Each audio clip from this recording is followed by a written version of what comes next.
Geliefdes, ek dink in sekere opsigte lei elkeen van ons 'n bietjie aan 'n liewe Jesus teologie. Ons wil altyd die mooi stukkies lees wat vir ons herinner aan Jesus saggies en teer. As die stukkies aan Psalm 23 wat gaan oor, ek het in die volgende kant wel gepraat oor die groen water, maar dit gaan oor die groen weivelde en die waters waar daar rus is. En dis wat ons graag wil hoor. Ons wil nie altyd hoor van die dal van doodskaduwee en ons stryd teen die sonde nie. En dieselfde gebeur as ons Jesaja lees. Ons is verskriklik lief vir Jesaja 41 en Jesaja 43 en die gedeeltes wat ons gehoor streel oor die Here se groot genadewerk. Maar wat ons moet besef is hierdie uitsprake van God se genade is eilandjies in 'n see waar God beskryf wat is ons stryd teen die sonde. En ons moet daardie konteks besef. Een beeld wat vir my aangrypend mooi is iemand wat gesê het, jy moet, as jy diamante wil evalueer, om te kyk, hoe mooi is die diamant, wat is die kwaliteit van die diamant? Wat die juwelier doen is, hy vat swart fluweel, en hy sit die diamante daar, en dan staan dit uit. Dan kan jy baie helder sien, elke aspek van hierdie diamant. En iets daarvan is as ons die boek Jesaja bestudeer, hierdie swart fluweel van ons stryd teen sonde en van God se oordeel, help ons om God se genade in ons lewens helder raak te sien. Nou dieselfde ook in vandag se skrifgedeelte, want dit is werklik tragies diep. Ek dink, daar is maar enkele gedeeltes in die Bybel waar die Here so skreiend, skandelik, blaatant die volk konfronteer met hulle sonde. Dit is my geweldig moeilik om vers 21 van Jesaja 1 vir u te lees vandag. Maar ons moet besef is nodig. Dit is deel van God se geïnspireerde woord. Ons moet dit hoor, want dit is hoe erg ons stryd teen die sonde is. Nou die tema van ons prediking vandag, hou dit in die agterkop, is in God se smeltkroes.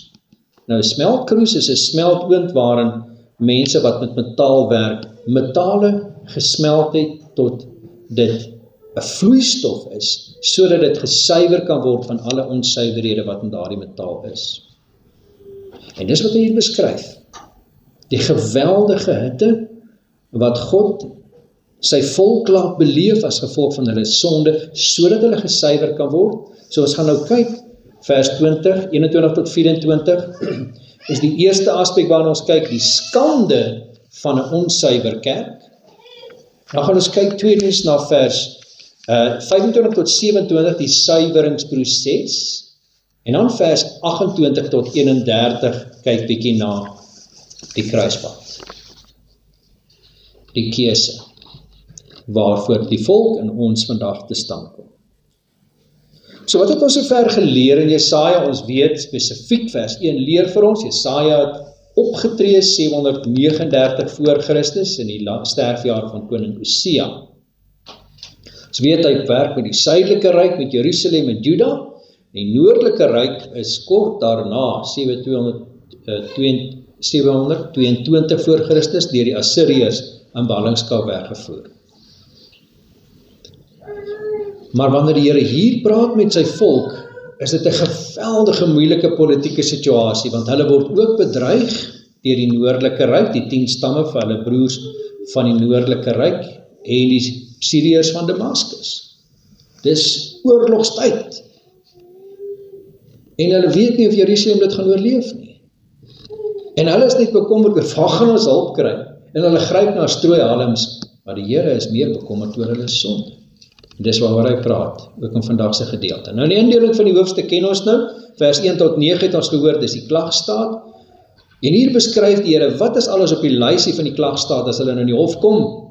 Dis al die dinge wat vir hom ontstel, hoe die volk van die Here weggedraai. Dit het ons nou laas keer gehoor, vers 10 tot vers 20, hoe hulle nou gekonfronteer word deur die Here oor hulle sonde, en dan die wonderlike uitspraak van vers 18, wat 'n mens net laat verstom staan, dat die Here sê, in plaas van oordeel en vernietiging, al was jou sonde soos geraak en dit sal wit word soos sneeu. die aangrypende mooi van God se werk in sy volk se hart. Nou gaan ons verder, vers 21 tot vers 31, kom ons verlustig ons in die woord van die Here, nadat ons saam gelees het, gaan ons ook saam bid. Jesaja 1 vers 21, ag, hoe het die getroue vesting 'n hoer geword. Dit was vol reg en geregtigheid, het daarin vernag, en nou moordenaars. Jou silwer het skuim geword, jou wyn is vervals met water, jou vorste is opstandelinge, metgeselle van diewe. Elkeen van hulle het omkoopgeskenke lief en jaag beloninge na. Aan die wees doen hulle geen reg nie, en die saak van die weduwee kom nie voor hulle nie. Daarom spreek die Here, Here van die leerskare, die magtige van Israel. O wee,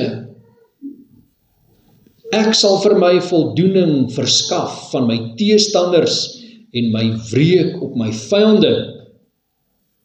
Ek sal my hand teen jou uitstrek en jou skuim soos met loog uitsuiwer en al jou looddele wegneem.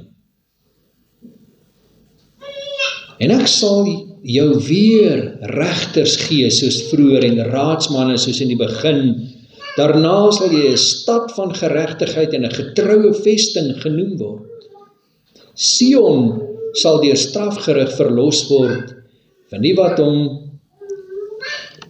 en die van hom wat terugkeer deur geregtigheid. Maar daar sal 'n verbreking wees van die oortreders en die sondaars almal saam, en die wat die Here verlaat sal omkom, want hulle sal in die skande kom weens die terpentynbome waar hulle behaag in het. Julle sal rooi van skaamte word oor die tuine wat julle verkies het. Want julle sal wees soos 'n terpentynboom waarvan die blare verdor, en soos 'n tuin wat geen water het nie. En 'n sterke word tot vlas, en sy werk tot 'n vonk, en hulle sal albei tesame brand, sonder dat iemand uitblus. Net tot sover ons skriflesing, mag die Here verheerlik word deur die verkondiging van sy woord. Kom ons bid saam.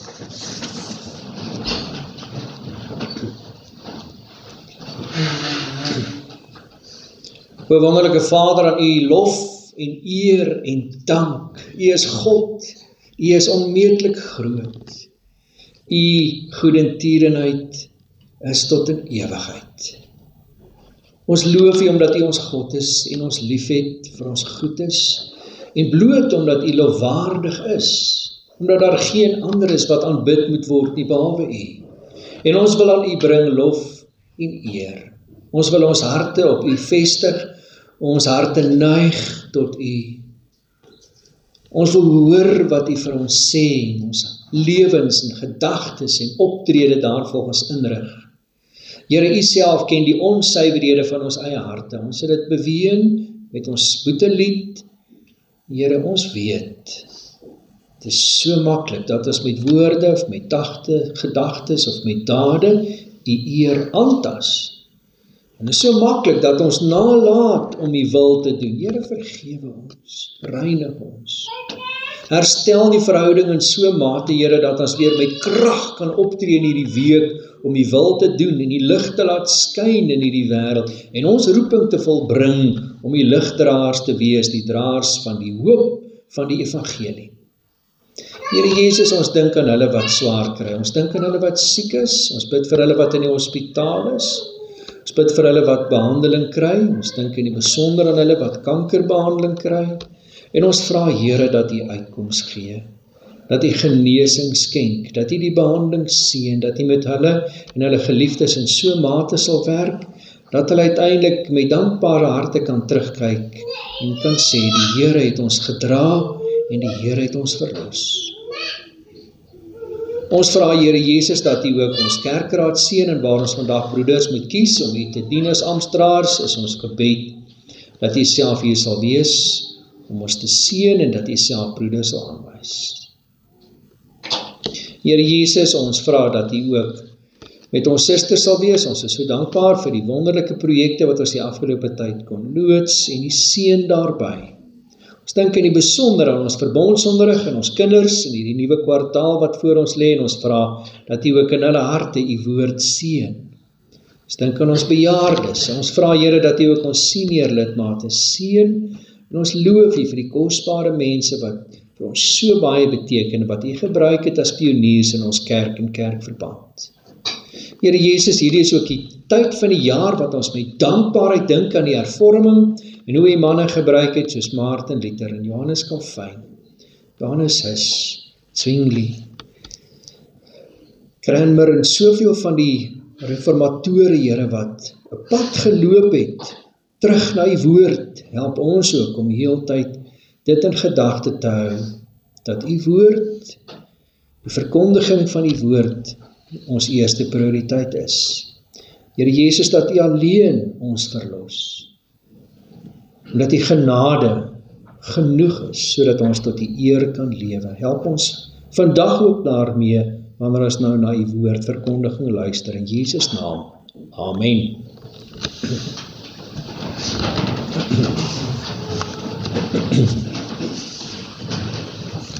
Geliefdes in ons Here Jesus, ek was nou in die week by Monique gewees in die hospitaal. Monique se hand is dik geswel, is rooi en is verskriklik pynlik.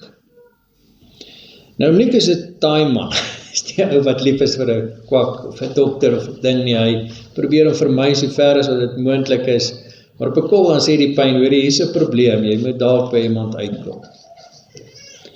Nou as jy agterkom, hier is nou 'n probleem, my hand is bloedrooi, dan kan jy dink, wel, toe ek nou by Monique sy huis was, vroeër die week, ek sy hand wil skud, en sê die oom nie, joeg, my hand lyk nie goed nie.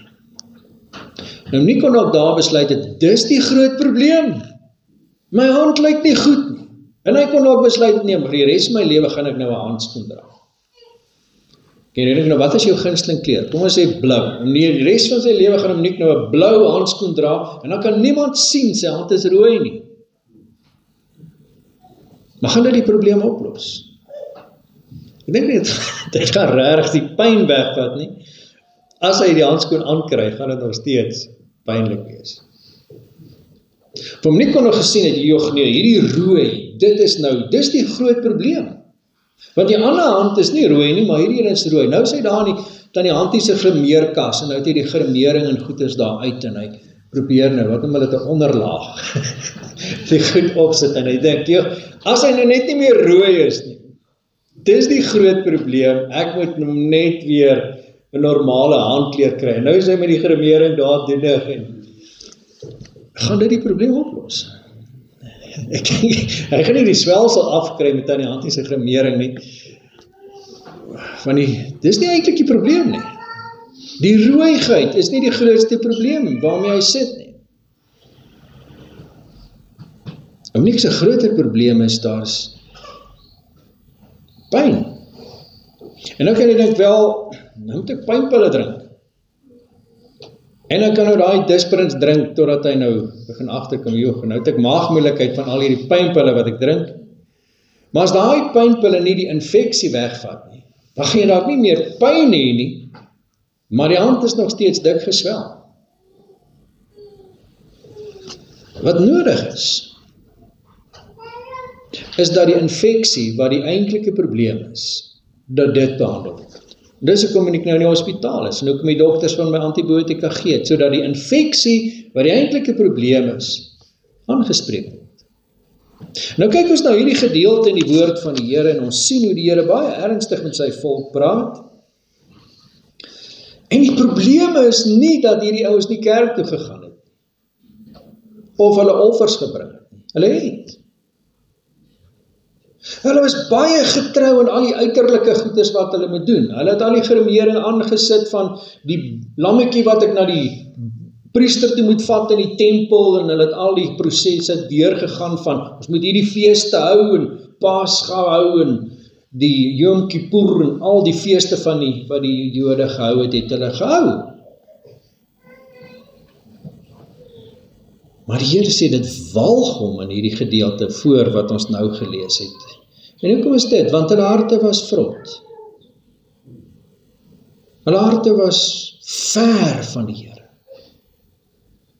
Soveel so dat wanneer hy na sy volk kyk, sy bruid, sy volk wat hy innig lief het, dan kom hy in vers 21 en hy sê, my volk het soos 'n getroude vrou geword wat wegloop van haar man om soos 'n prostituut geld te maak. By ander man slaap. Hoe hartverskeurend en vieslik en tragies en skandelik dit ook is.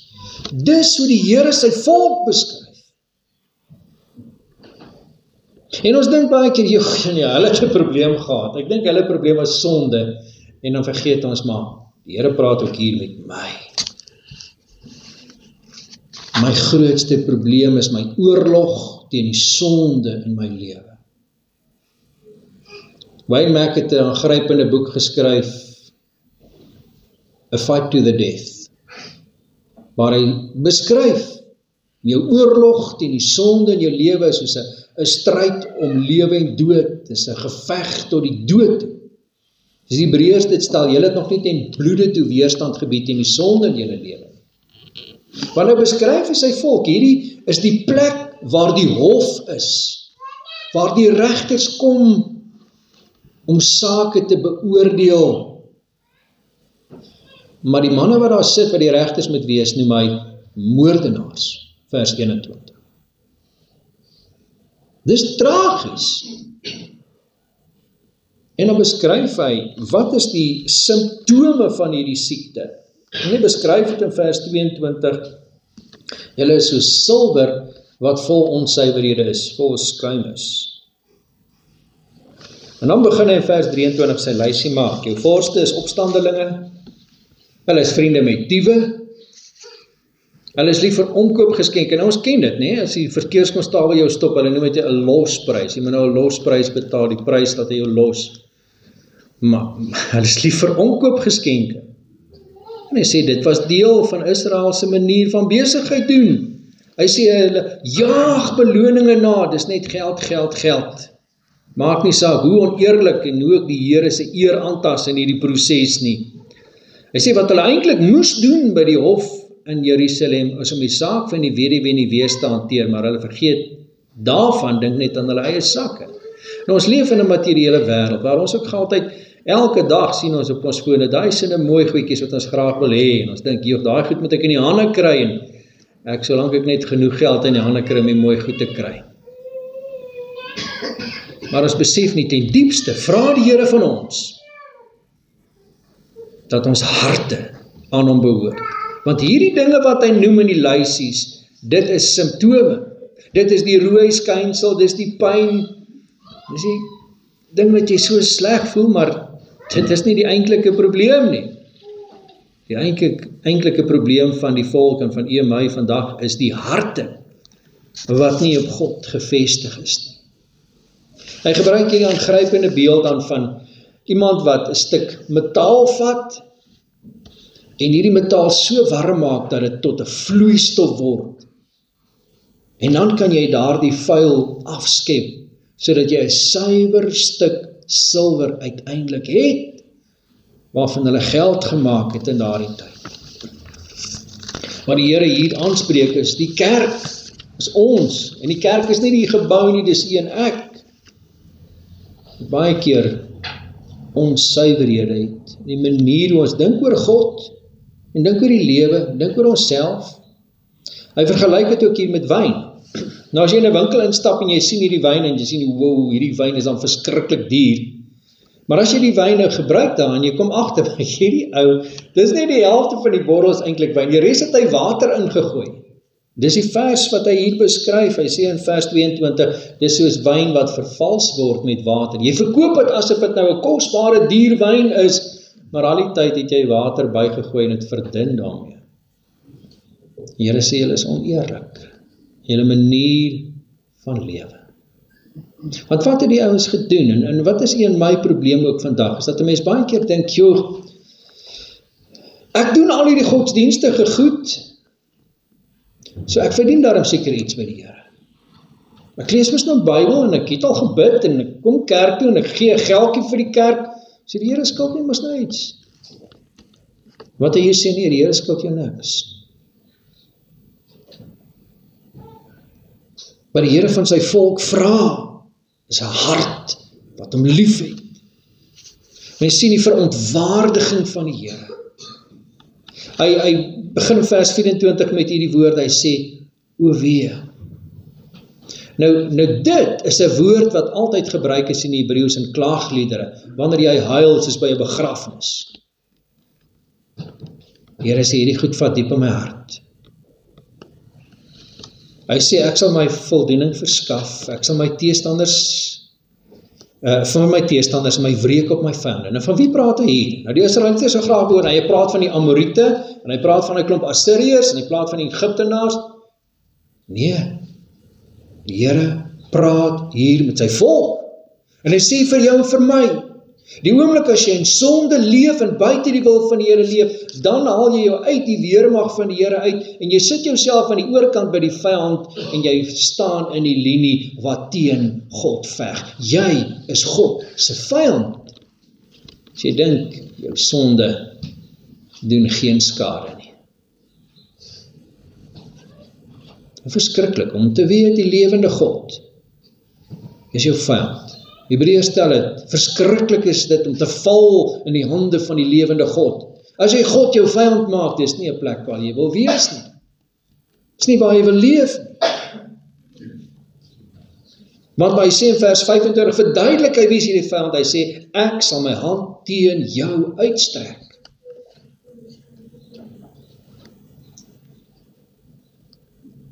Dit is kardinaal, dat ons moet kyk na ons eie harte, en waar my geneigtheid tot sonde tussen my en die Here staan, sodat die Here my hart kan suiwer. Want ek wil nie die Here as my vyand hê nie. Hy is my enigste hoop. Hy is my verlosser. En nou beskryf die Here hierdie proses in vers 25 tot 27 van hoe gebeur dit? 'n vriend van my het in Madagaskar gewerk en die dag voor hy sou terugkom Suid-Afrika toe hy nou klaar is, toe het hy weer uitgegaan met sy kajak. Hy is baie lief om besig uit te gaan met sy kajak. En stroom het hom gevat. 3 dae het hom gesoek. Die 3de dag het hulle hom gekry. Hy is oorlede. 50 km, omtrent 60 km van waar hy sy motor gestaan het. En hy was nie die enigste nie, was 'n klomp skepe wat ook meegesleer is deur daardie seestroom wat vernietig is. Mense wat hulle lewens verloor het.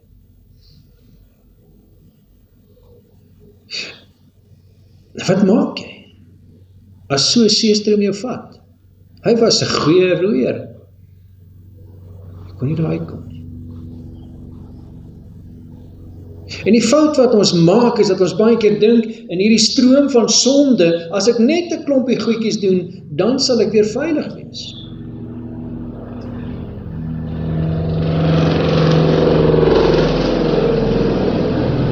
Ons maak vir onsself lysies. En ons dink by onsself, ek sal aanvaarbaar wees as ek net, en dan sit ons daar goed in. As ek net getrou is in hierdie een ding in my lewe, as ek net harder kan werk, as ek net 'n beter ouer kan wees,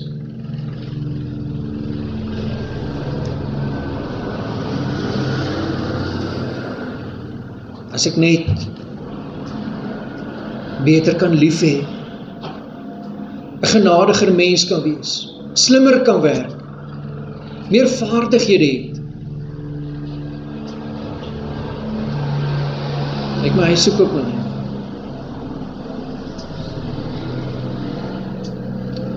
Wat hierdie gedeelte vir ons leer is, om aanvaarbaar te wees vir die Here. En jy probeer hierdie regte goedjies doen, is om teen 'n seestroom te swem wat jou wegvat.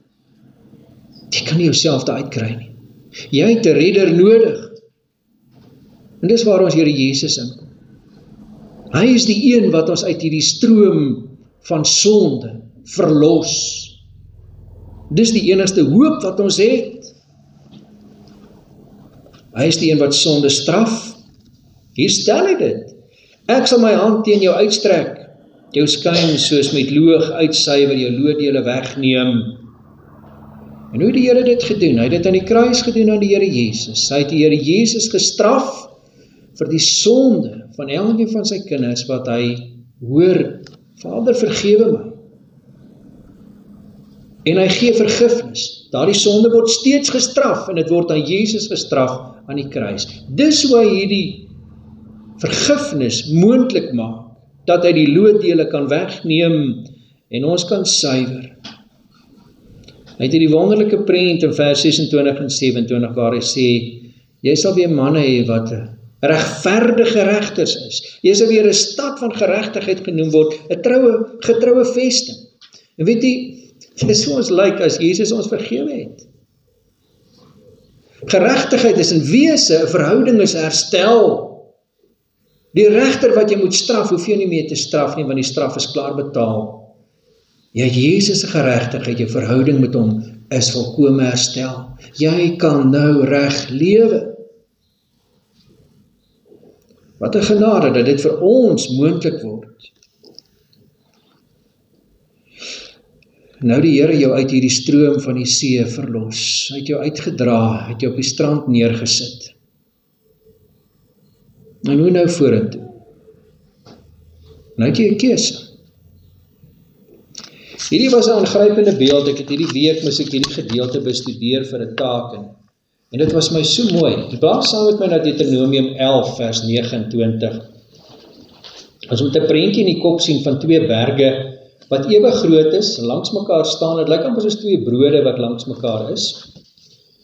En die Here het die volk in twee gedeel en elkeen op 'n berg laat staan.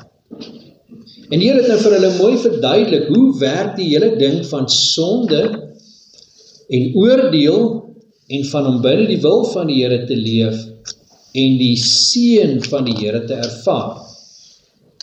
En dit in Deuteronomium 29 vers 11 lees ons. Ek nou by die regte plek. Nee, ek is nie by die regte plek. Nee, dit moet Deuteronomium 11 vers 29 wees wat ek kyk. Jep. Deuteronomium 11 vers 29. Lees saam met my. Daar staan, as dan die Here, jou God, jou inbring in die land waarin jy gaan, om dit in besit te neem, moet jy die seën op die berg Gerizim lê en die vloek op die berg Ebal. Nou wat het hier gebeur? Later lees 'n mens in Josua 24 dieselfde ding. Hulle is weer by hierdie plek voor hierdie twee berge. Waar die Here gesê het, jy het 'n keuse van een van twee plekke. Elke keuse in jou lewe het in wese een van hierdie twee goed. Of jy kies vir die Here, om binne sy wil te leef en sy wil te soek in hierdie besluit wat jy moet neem, en jy kan dan die seën van die Here verwag volgens sy verbond. Of jy kies jou eie pad, en dan bou jy 'n altaar op die berg Ebal, en kies jy teen die Here, sodat jy kan verwag dat jy die vloek van die Here sal ervaar. Dat die Here as jou vyand teen jou sal optree.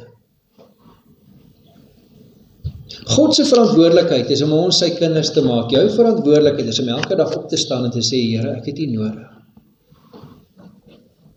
Elke keer as ek 'n verkeerde keuse maak en buite U wil probeer funksioneer, bou ek 'n altaar op die berg Ebal en weet ek plaas myself buite die kring van seën, buite U genade. Ek maak myself U vyand. Help my Here dat ek vandag altare sal bou met elke keuse wat ek maak met die berg Gerizim, sodat ek U seën kan ervaar. En U kan verheerlik in wat ek doen. Wanneer die Here vir ons verlos van hierdie idee van ek kan met my spartel in hierdie stroom myself verlos. Wanneer hy my by die punt bring waar ek besef ek het Jesus nodig, kom ek nou by die punt, ek staan voor 'n keuse. As ek die druk ervaar van die lewe, van pyn, van hartseer, van verliese, van spanning in my lewe, is die vraag, nou is jy in God se smeltkroes, wat kies jy? Verteer of bekeer? Kies jy om te vlug na die Here wat jou enigste toevlug is? Of kies jy om jou eie pad te loop en jou eie paniekerige plannetjies te maak en nie die Here se pad te loop nie? Wanneer die Here hier beskryf, dan sê hy, my volk het in terpentynbome behaag gehad. Nou dit was deel van die Baal-godsdienste praktyke gewees. Hulle het hierdie offers aan Baal gebring oor hierdie terpentynbome, en baie keer was dit gepaard gaan met sedeloosheid en hulle vrugbaarheidskultusse. En die Here sê, dis wat julle wil doen, maar weet julle wat? Hierdie hoop waarin julle plaas en hierdie tydelike vreugdes en dinge wat julle behaag, dis soos 'n dooie boom wat reeds gevrek het. Dit is net 'n kwessie van tyd vir die blare afval. Soos 'n tuin wat geen water het nie. Hy beskryf sy volk in hierdie gedeelte soos hierdie terpentynboom. Vers 30 wat se blare verdor. Hy gebruik die beeld van vlas wat baie maklik brand en wat hulle gebruik het in daardie tyd. En hy sê in jou lewe is dit, jy wat nou dink ek is sterk, vers 31, dis eintlik maar net vlas. En as jy dink my werke is die ding wat my nader gaan bring aan aanvaarbaarheid, sê hy dis soos 'n vonk. Sit hierdie twee bymekaar, jy het net 'n hoopie as wat oorbly. Wanneer die Here met ons praat uit hierdie gedeelte, kom ons slaan die hoekpale in. Moet ons besef. Nommer 1. Ons eintlike wond, ten diepste, is ons sonde. En ons het nie maar net die pleistertjie nodig van, ek moet bietjie verbeter nie, ons het Jesus nodig, wat my hart 'n hart kan maak, wat God lief het en mense lief het. My eie pogings is soos teen 'n seestroom te swem. Ek kan nie myself verlos nie. Ek moet elke dag as ek my oë oopmaak sê, Here, ek het vandag U nodig. Johannes 15 vers 5, sonder U kan ek niks doen nie. En dan uiteindelik, ek staan voor 'n keuse. As ek besef, die Here maak my sy kind. Ek is sy kind. Ek wil na my pappa toe loop. Dan sê die Here in hierdie gedeelte vir ons vandag opnuut, moenie jou altaar bou op die berg Ebal nie. Moenie keuses maak buite God se wil nie. Maak jou altaar op die berg Gerisim, dat jy die seën van die Here kan ervaar. Kies vandag die Here. Moenie by voornemens bly nie, maar doen. Bely vandag jou sonde en trek die klere aan wat by die geregtigheid pas, by 'n kind van die Here pas. Amen, kom ons bid saam.